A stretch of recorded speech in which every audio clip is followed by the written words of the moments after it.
Comme un air de répétition générale sur le campus Tremplin Sport à Voiron. À 2 mois des Jeux Olympiques, 7 équipes internationales féminines et masculines de basket 3x3 sont venues se défier lors du Big 12. Une déclinaison du basket classique, devenu un sport olympique en 2021.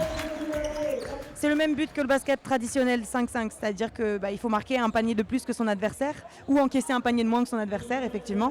Mais voilà, ça joue sur un demi-terrain, contrairement au basket traditionnel. Il y a donc un panier, c'est beaucoup plus physique parce que ça va beaucoup plus vite. Les possessions, c'est que 12 secondes et l'arbitrage est un petit peu plus permissif, donc c'est plus physique, donc un peu plus impactant.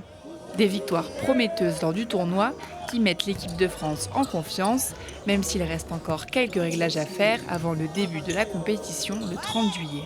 C'est un tournoi format olympique et on n'en aura qu'un à ce format-là. Donc en fait, le but, c'est surtout de continuer à travailler et surtout de se rendre compte en fait, des efforts qu'on va devoir fournir lors des Jeux, parce que c'est un marathon.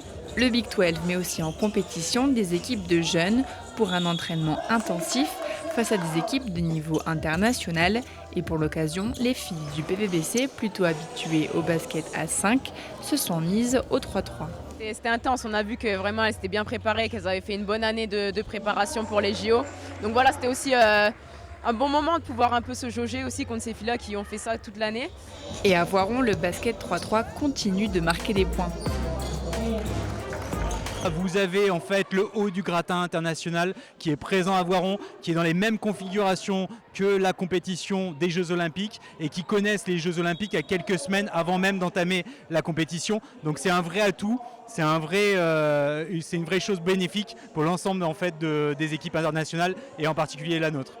Si les équipes de France féminines et masculines ont d'ores et déjà leur ticket pour les Jeux, reste à savoir qui, parmi les 8 joueuses présentes, iront défendre le maillot tricolore à Paris pour espérer obtenir une revanche sur les Jeux de Tokyo qui ont laissé les Françaises au pied du podium.